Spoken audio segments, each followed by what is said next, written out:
할렐루야. 오늘도 함께 모여서 주님을 찬양하는 성도님들 주님의 이름으로 축복합니다.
함께 박수 치면서 그리 알려질지라도 찬양하겠습니다.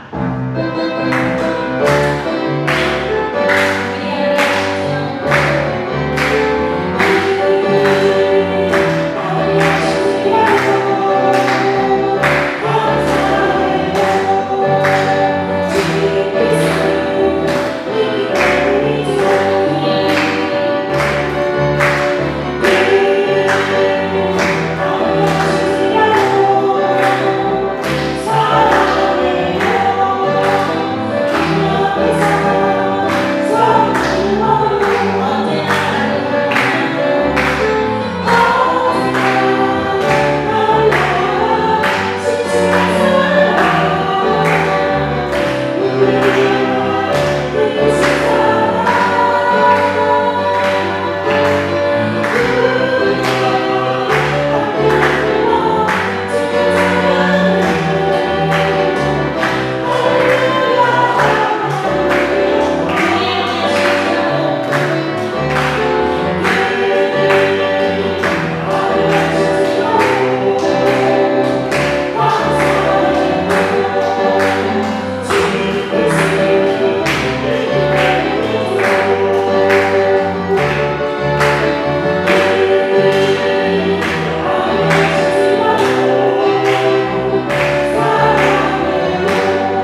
예수님의 이름으로 기도드렸습니다. 아멘. 네, 함께 말씀을 보시겠습니다. 말씀은 누가복음 19장 7절에서 10절 말씀입니다. 제가 봉독하여 드리도록 하겠습니다. 그런데 사람들이 이것을 보고서 모두 수군거리며 말하였다. 그가 죄인의 집에 묵으려고 들어갔다. 삭개오가 일어서서 주님께 말하였다. 주님 보십시오. 내 소유의 절반을 가난한 사람에게 주겠습니다. 또 내가 누구에게서 강제로 빼앗은 것이 있으면 4배로 하여 갚아주겠습니다. 예수께서 그에게 말씀하셨다. 오늘 구원이 이 집에 이르렀다. 이 사람도 아브라함의 자손이다. 인자는 잃은 것을 찾아 구원하러 왔다. 아멘.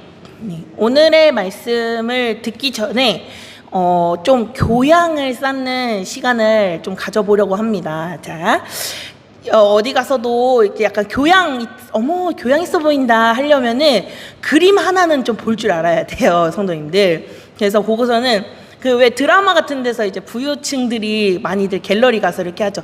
저 그림 참 좋네. 우리 집으로 배달시켜 막 이러잖아요. 그것처럼 저희도 그림 하나 한번 보면서 시작을 해보려고 합니다.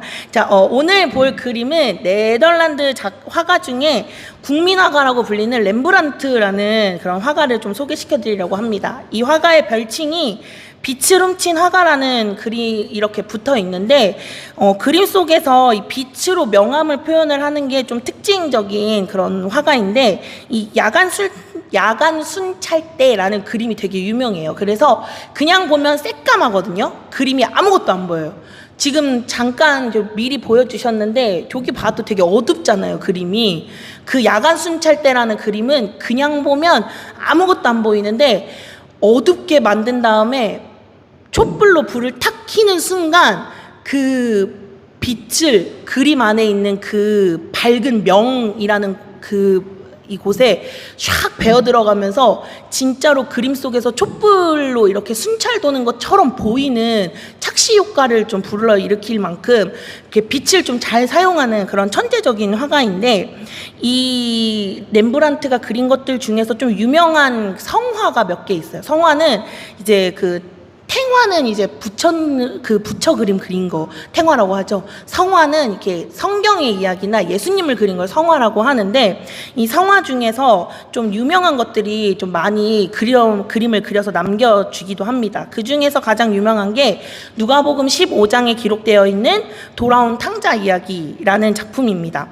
저기 보시면은 지금 요게 바로 돌아온 탕자라는 그런 그림인데, 혹시 괜찮으시면 여기 강대상 앞에 불 좀 잠깐 꺼주시겠어요?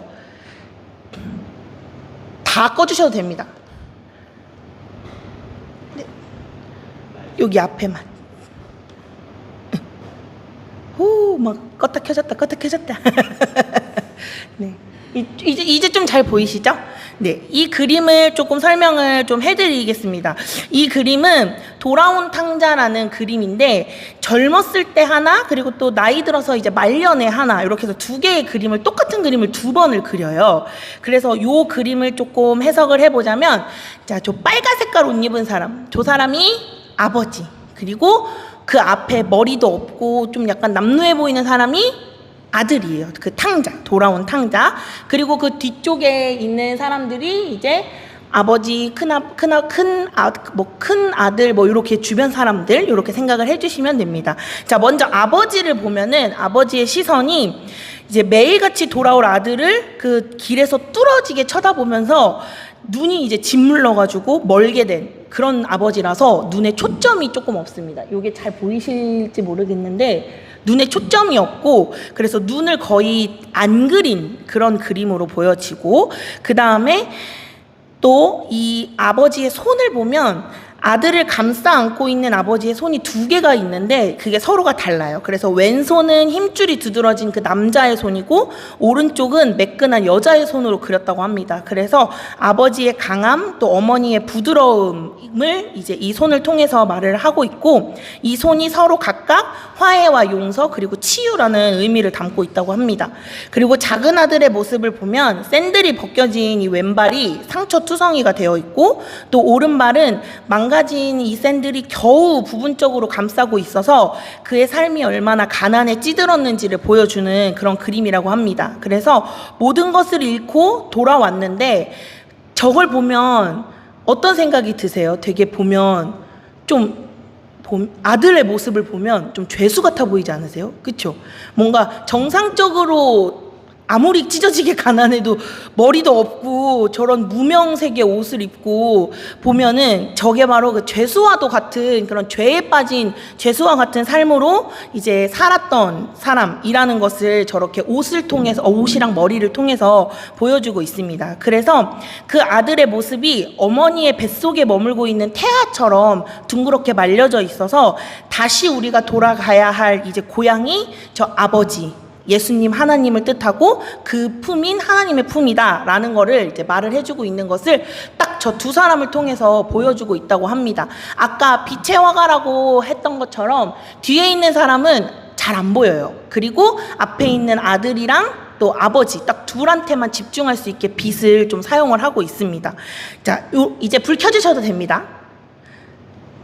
네, 이제 어디 가셔가지고 네덜란드에 화가 렘브란트라는 사람이 있는데 말이야 라고 말씀해 주시면 돼요. 그럼 우리는 이제 조금 교양이 소정제의 성결교회 그 성도들이 교양이 좀 넘쳐 이렇게 들을 수 있어요. 이제 자 누구라고요? 렘브란트. 자 가서 빛이 중요해 그 사람은. 이래서 그거 하나 말씀해 주셔도 돼요. 자 이렇게 렘브란트가 그린 이 돌아온 탕자 이야기를 함께 이제 그렸는데, 렘브란트가 사실은 이 그림을 2번이나 그렸습니다. 그래서 왜 그랬는지 봤더니 사실 젊었을 때 그렸던 첫 번째 돌아온 탕자는 돈을 준다고 해서 그림을 그렸어요. 그래서 보면은 고뇌나 뭐 이런 심각한 이런 내용보다는 그냥 멋있게 또 막 보고서 감동받을 수 있게 막 이렇게 착착착 그려놨어요. 근데 요 그림이 말년의 그림이거든요. 근데 보시면 아시겠지만 그림에 쓰여 있는 색이나 그림의 붓이나 이런 게 좀 슬퍼요. 그래서 보면 말년에는 렘브란트가 고생을 많이 하고 와서 회개를 하고 그린 그림이에요. 그래서 보면은 그 렘브란트의 그 마음이 많이 담겨져 있는데, 돌아온 탕자처럼 산 화가였어요. 그래서 방탕한 삶을 조금 살았고 낭비를 좀 많이 해서 재산도 많이 잃고, 또 이제 아내랑 3 자녀는 그 젊은 시절에 다 이제 가족을 먼저 목숨을 잃고 보내는 그런 고통도 많이 겪었습니다. 그리고 노년에는 이제 파산을 당한 후에 그 외아들이었던 티투스라는 아들마저 이제 먼저 이제 보내게 됩니다. 그리고 이렇게 모든 것을 다 잃은 후에야 하나님 앞에 와서 무릎을 꿇고 자신이 붙잡을 수 있었던 것은 하나님의 자비밖에 없다라는 것을 깨닫고 하나님께 돌아와서 이 그림을 그리게 되었습니다. 그래서 렘브란트는 자신의 이 노년에 돌아온 탕자의 이야기를 가지고 자신의 이야기를 조금 덧대서 이렇게 그려 넣은 것입니다. 비록 이 렘브란트가 뭐 좋은 삶을 살았다라고는 할 수 없지만 그의 이 노년 시절은 그리스도인들이 보기에는 좀 많이 변화된 그런 삶을 살고 있습니다. 하나님을 경외하는 것이 이제 지혜의 근본이라고 성경에 이제 기록이 되어 있는데, 잠언 9장 10절에 보면 주님을 경외하는 것이 지혜의 근본이요 거룩하신 이를 아는 것이 슬기의 근본이다라고 이렇게 기록을 하고 있고, 또 잠언의 1장 7절에 기록한 걸 보면 주님을 경외하는 것이 지식의 근본이오늘 어리석은 사람은 지혜와 훈계를 멸시한다 라고 이렇게 기록이 되어 있습니다. 하나님을 인정하고 경외하는 삶을 이제 선택한 것이 바로 이 렘브란트의 삶이라는 것입니다. 하나님을 경외하는 사람은 아까 전에 봤듯이 그 죄수처럼 죄에 가까워지는 게 아니라 다시 하나님께 돌아가고 죄를 멀리하고 하나님의 말씀을 따라서 사는 사람이라는 것을 렘브란트가 자신의 말년에 깨닫고 그림으로 보여주고 사람들에게 많은 감동을 주었던 것입니다.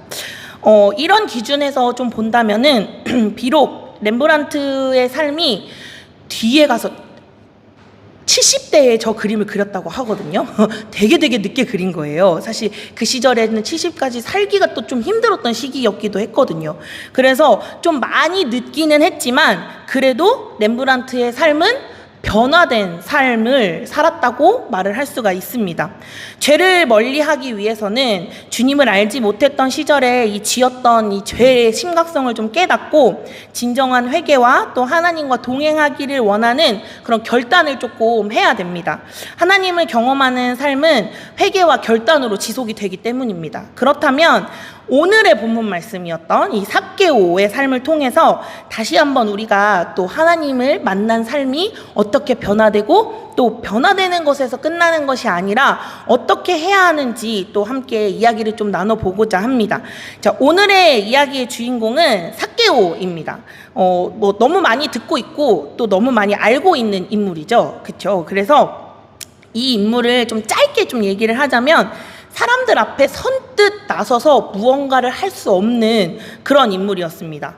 재물도 갖고 있고 또 로마 총독이 인정한 이 좀 권력도 가지고 있었어요. 그리고 이 세금을 제가 얼마 전에 종소세를 신고를 했거든요. 저는 이제 3.3%를 떼는 삶을 살고 있어서 했는데 종소세를 신고를 했더니 저한테 돈을 돌려주더라고요. 이게 좀 못 버는 사람이 돌려받는다 그러는데 감사했습니다. 이렇게 좀 납세를 해야 된다, 이렇게 세금을 내야 된다 이러는 사람은 사실 이 삭개오라는 인물 앞에서 이렇게 웃으면서 있을 수가 없어요. 좀 약간 어깨도 좀 구부러지고, 제가 조금 세금을 좀 드리려고 하는데 요번 달에 제가 많이 못 벌어가지고, 이래서 손을 계속 비벼야 되는 그런 무소불위의 권력을 가지고 있는 그런 사람이었습니다. 그치만 삭개오는 이러한 것들을 갖고 있었기 때문에 조금 외로운 사람이었어요. 이 외로움은 뭐 단순히 친구가 없어서 외롭다라는 의미보다 조금 큰 권한을, 큰 의미를 가지는데, 이 세금을 징수하는 권한을 가지고 있는 그런 직책에 있었기 때문에 직무상 사람들이 삭개오를 좀 부담스러워하기도 했고, 또 사회적인 관계로 볼 때는 좀 이스라엘 사람이잖아요. 근데 로마가 세금을 지금 걷어가고 있잖아요. 근데 로마 사람처럼 세금을 걷어가고 있어요. 그러면 마음이 어떠시겠어요? 삭개오를 바라보는 마음이 이스라엘 사람의 마음으로 봤을 때, 저거 아주 권력에 빌붙어서 우리 같은 민족의 고열을 빼먹는 저거, 막 이렇게 얘기를 했겠죠.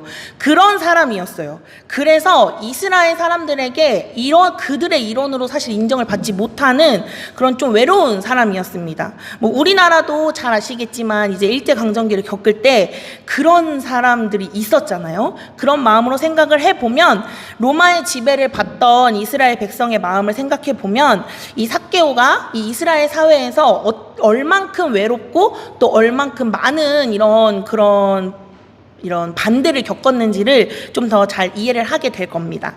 특히나 이 유대 사회에서는 이 따돌림을 당한다라는 거는 종교적으로는 사실 죄인이 될 수밖에 없는 구조였어요. 하나님 앞에 나올 수 있는 길이 근본적으로 좀 차단이 돼 버리기 때문입니다. 그래서 삭개오는 이 직무와 관련된 일이 아니면은 사람들 앞에서 나서거나 사람들한테 무언가를 얘기를 하거나 가서 친절하게 자기가 먼저 대하기에는 좀 어려운 그런 사람이었습니다. 이와 같은 이유로 이제 예수님이 여리고성에 들어오셨다는 얘기를 들었지만, 삭개오는 이제 군중들 사이에 섞여서 예수님을 만날 그런 엄두를 내지 못하고 있었습니다. 왜? 예수님은 이스라엘의 구원자였어요. 그러니까 이스라엘 사람들이 우리의 구원자, 우리의 메시아, 우리의 그리스도 하면서 나왔겠죠? 그런데 그 사이에 삭개오가 낀다? 그러면 사람들이 이게 요즘 말로 해요. 낄끼빠빠라고 해서 낄 때 끼고 빠질 때 빠져라라는 말이거든요. 쟤 낄끼빠빠 못하네. 뭐라고 여길 나와? 이러면서 사람들이 분명히 이렇게 대놓고 혹은 뒤에서 속닥속닥 했을 거예요. 그걸 알았기 때문에 삭개오는 그 앞에 나갈 수가 없었습니다. 키가 작고 사람들이 많아서 예수님을 보기 위해서 뭐 뽕나무 위에 올라갔다라고 이야기를 사람들이 많이 하는데, 실상은 키의 문제가 아니고 사람들의 시선이 부담스러웠고 또 종교적으로 단절된 삶을 살고 있었기 때문에 삭개오가 이런 좀 위험을 감수하게 된 것입니다. 그러나 이런 상황에서도 삭개오는 마음이 조금 착했던 사람인 것 같아요. 그런 와중에서도 예수님을 조금이라도 더 가까이 보고 싶어서 이 뽕나무 위로 올라갔습니다. 그리고 그때 예수님이 그곳에 이르러서 그 위를 보시고 이렇게 말씀을 하셨어요. 삭개오야, 어서 내려오너라. 오늘은 내가 내 집에서 묵어야 하겠다 라고 말을 합니다. 그 말에 삭개오는 깜짝 놀랐습니다. 예수님이 어떻게 내 이름을 알지? 라고 생각할 겨를도 없고 그냥 사람들이 다 외면하고 피하는 그 소위 말하면 이제 동네 왕따였던 자신의 집에, 아무도 자신의 집에 세금 낼 때 빼고는 오지 않는데 거기에 예수님이 머무르시겠다라고 하신 사실이 믿겨지지 않았을 겁니다. 삭개오는 그 즉시 바로 내려와서 예수님을 자신의 집으로 영접을 하게 됩니다. 그러나 그런 예수님의 모습에 사람들이 이렇게 말을 했습니다. 누가복음 19장 7절에 우리 아까 본문 말씀으로 만났는데 기록을 하기를, 그런데 사람들이 이곳을 보고서 모두 수군거리며 말하였다. 그가 죄인의 집에 묵으려고 들어갔다 라고 말을 합니다. 역시나 좋게 말을 하지 않았겠죠? 좋게 말을 하지 않고 있죠. 그러나 삭개오는 이 예수님이 자신의 집에서 머무는 것이 정말 좋았을 겁니다. 자신을 인정을 해주고 또 함께 하시는 그런 예수님의 그런 사랑과 그 은혜를 경험을 하게 된 것입니다. 동네 왕따였던 이 자신의 집에 예수님이 먼저 오시겠다고 말씀을 해주셨다는 그 사실이 삭개오가 가지고 있던 그 외로움이나 그 고통을 사라지게 하는 그런 것이었을 겁니다. 삭개오는 이런 예수님을 만나는 순간에 변화의 결심이 마음 안에 쓰게 됩니다. 그리고 예수님께 이렇게 고백을 합니다. 8절에 보면 주님 보십시오. 내 소유의 절반을 가난한 사람에게 주겠습니다. 또 내가 누구에게서 강제로 빼앗은 것이 있으면 4배로 하여 갚아주겠습니다. 라고 이야기를 합니다. 제가 앞에 말씀을 드렸듯이 삭개오가 마음이 좀 착한 사람이었다라고 말씀을 드렸잖아요. 저는 그거에 대한 확신을 사실 이 구절에서 받았어요. 이 말을 곰곰이 살펴보면 내가 누군가에게 강제로 빼앗은 것이 있으면 이라는 이 가정법을 사용을 해서 자기를 얘기를 해요. 사실 어렸을 때 이걸 보면 삭개오가 누구 거를 빼앗은지도 모르고 모를 만큼 사람들 걸 많이 뺐었구나 라고 생각을 했거든요. 근데 요즘 이제 성도님들 앞에서 너무너무 죄송하지만 저도 나이가 조금씩 들어가면서 저도 이제 37살이거든요. 이렇게 많이 권사님 놀라셨어 지금. 제가 언제 저렇게 먹었나 이러고. 제가 이제 37살이거든요. 근데 이렇게 나이를 먹고 나서 보니까 제가 마음은 그렇지 않은데 좀 사람들과의 관계 속에서 나는 그런 의도가 아니었는데 그렇게 저 사람을 좀 힘들게 하고 아프게 한 일이 있다라는 사실을 제가 이제 사람 관계에서 이제 보고, 왜냐면 제가 또 회사에서 또 선생님들 또 가르치고 하는 입장에 있다 보니까 저는 마음은 그렇지 않은데 선생님이 또 상처를 받기도 하고 뭐 이런 게 있더라고요. 그래서 그런 걸 보고 저 말은 혹시나 내가 일부러 짓지 않았더라도 나를 보고 상처를 받았거나 혹은 내가 이거 진짜로 이렇게 한 거 맞아요? 이거 진짜로 300데나리온 벌었는데 10데나리온 갖고 온 거 맞아요? 그냥 한번 확인했는데 아이쿠 더 달라는 뜻이구나 하고 더 내놓거나 뭐 이렇게 의도와는 다르게 사람에게서 더 가져온 것이 있다라는 거를 삭개오가 마음에 계속 품었던 것 같아요. 그래서 저는 삭개오가 생각보다는 착한 마음을 가지고 있는 사람이었을 수도 있겠다라는 확신을 얻었어요. 그래서 이런 마음을 가진 삭개오가 예수님께 이렇게 고백을 먼저 했던 것 같아요. 누구를 속여서 뭐 재물을 빼앗을 만한 사람이 아니었다라는 사실을 그냥 예수님께 조금 더 말을 해주고 싶었던 것 같습니다. 그냥 자신한테 주어진 일을 묵묵하게 이제 수행했을 뿐이지만 불편했었던 것이 있었던 것 같아요. 그래서 혹시라도 자신 때문에 억울한 일을 당한 사람이 있으면 갚아주겠다라고 이야기를 한 겁니다.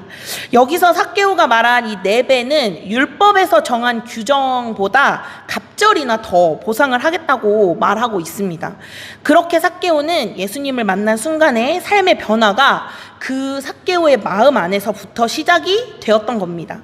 삭개오의 이 고백은 그와 함께 하던 사람들, 특히 자신을 좀 부정적으로 바라보던 사람들 앞에서 한 약속이었기 때문에 돌이킬 수 없는 그런 다짐이 되었습니다. 삭개오는 그렇게 해서라도 예수님께 이 자신의 결심을 표현을 하고 또 자신의 마음속에서부터 변화가 일어나고 있다는 사실을 예수님과 그리고 사람들 앞에서 좀 증명해 보이고 싶었던 겁니다.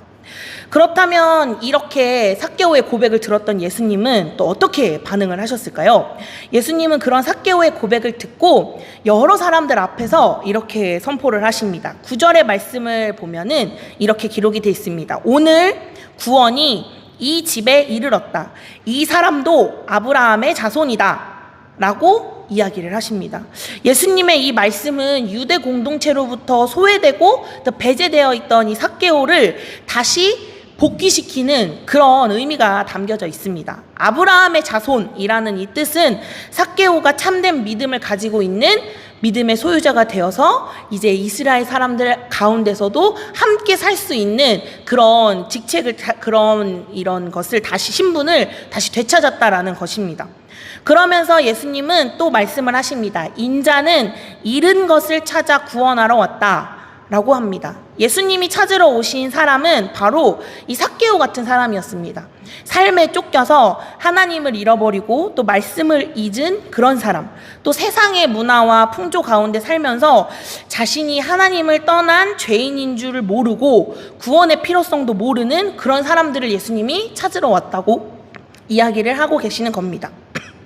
예수님은 오늘 이제 우리와 같은, 나와 같은 사람을 위해서 이 땅에 오신 것입니다. 그리고 예수님을 만난 사람의 증거는 바로 오늘 말씀의 제목인 변화입니다. 변화. 믿음의 변화는 삶의 변화로 이루어져야 합니다. 이 삭개오가 자신의 물질을 나누어 준 것은 자신의 삶을 나눠주는 것입니다. 또 자신이 할 수 있었던 이 변화된 모습을 보여줄 수 있는 가장 최선의 방법이었습니다. 오늘 우리들은 이 예수 그리스도 안에서 변화된 새 사람이 되어서 그것을 사람들에게, 그리고 하나님과 예수님, 그리고 성령님한테 증명을 해보여야 됩니다.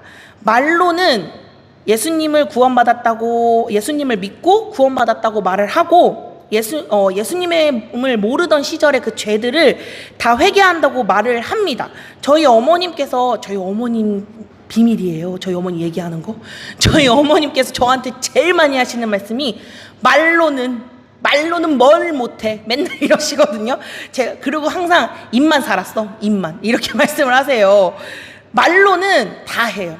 말로는 예수님한테 회개도 하고, 또 예수님한테 회개한 거 사람들한테 다 얘기도 하고 뭐 다 하고, 말로는 다 합니다. 근데 중요한 것은 행동도 따라와야 된다는 것입니다. 행동으로 따라서 변화되고, 또 그 행동이 예수님께서 보시기에, 하나님께서 보시기에 합당한 믿는 사람의 행동이 되어야 된다고 얘기를 합니다. 말로는 예수님을 믿고 구원받았다고 하면서 그때와 같은 행동을 반복을 한다면 그것은 진정한 변화된 삶이 아니라는 것입니다. 변화는 마음에서만 그치는 게 아니라 행동 밖으로 보여져야 된다고 이야기를 오늘 삭개오를 통해 예수님께서 우리에게 하시는 것입니다. 재물이 많아서 부족함이 없어 보이는 삶을 살았던 삭개오지만 유대 공동체에서 이제 외롭게 살아가던 그는 하나님의 말씀과 또 진리에 목마른 그런 삶을 살고 있었습니다. 그래서 예수님의 말씀을 꼭 듣고 싶었고, 예수님을 한 번이라도 만나보고 싶었을 겁니다.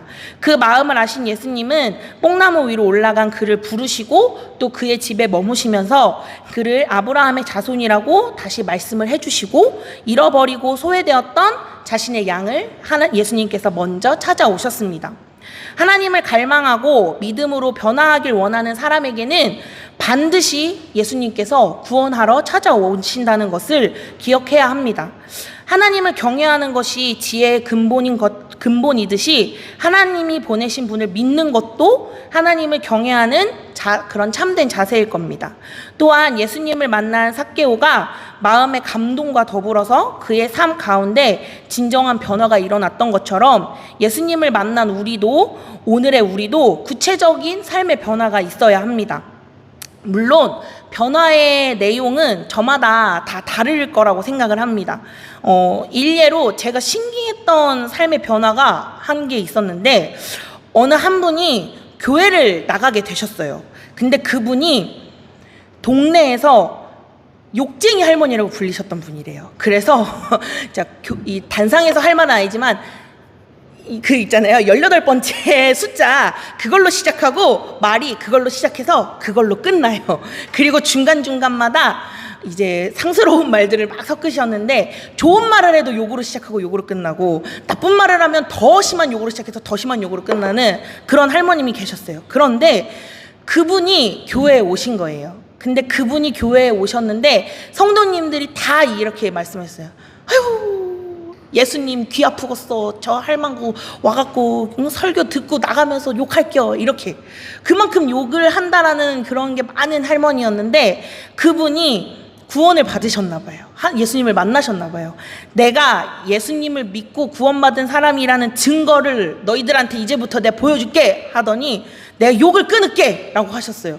그리고 그 할머님이 정말 신기하게 욕을 한마디도 안 하시고, 물론 말투가 투박하신 건 어쩔 수 없지만 욕을 안 하시고 되게 그냥 곱게 말씀을 하시더라고요. 이걸 제가 유튜브에서 한번 봤거든요. 그래서 좀 말씀을 드리고 싶었어요. 이렇게 정말 저게 진짜 삶이 변화된 예수님을 만난 증거가 돼? 라는 돼? 이렇게 의심이 되지만 그래도 할머님은 대단하시잖아요. 삶으로 보여주셨어요. 변화된 걸. 욕을 안 하는 그런 삶으로.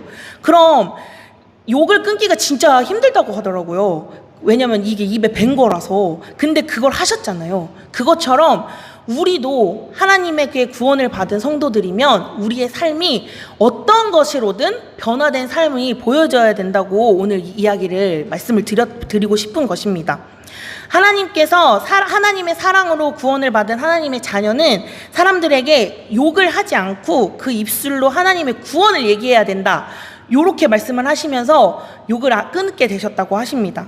그렇게 이렇게 자신의 영혼까지 또 사람들에게 보여주면서 변화된 영혼을 보여주는 그런 것들을 보면서 우리 또한 또 하나님께서 주시는 이 구원을 받고 우리가 크고 작은 어떠한 삶의 변화든 좀 변화를 가지셨으면 좋겠습니다.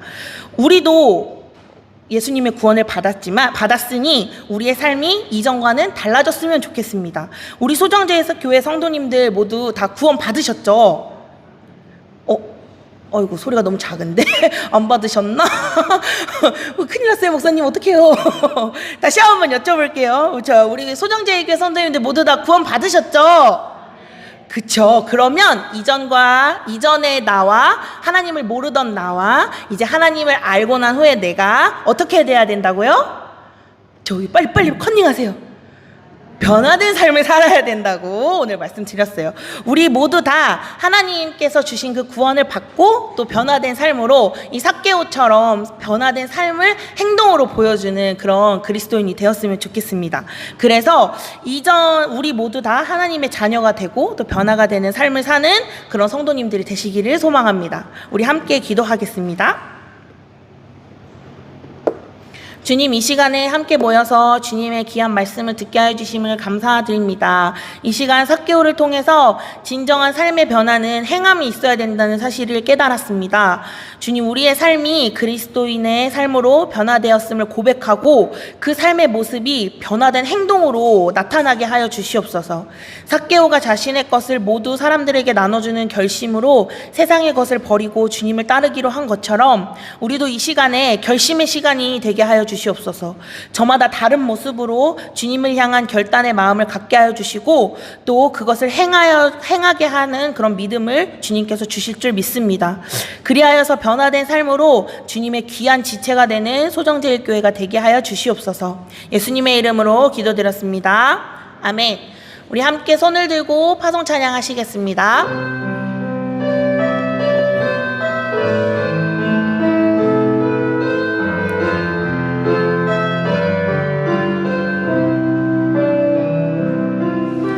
주님 다시 오실 때까지 나는 이 길을 가리라. 좁은 문 좁은 길 나의 십자가 지고 나의 가는 이 길 끝에서 나는 주님을 보리라. 영광의 내 주님 나를 맞아주시리. 주님 다시 오실 때까지 나는 일어나 달려가리라. 주의 영광 온 땅 덮을 때 나는 일어나 노래하리.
건강의 박수 드립니다. 네.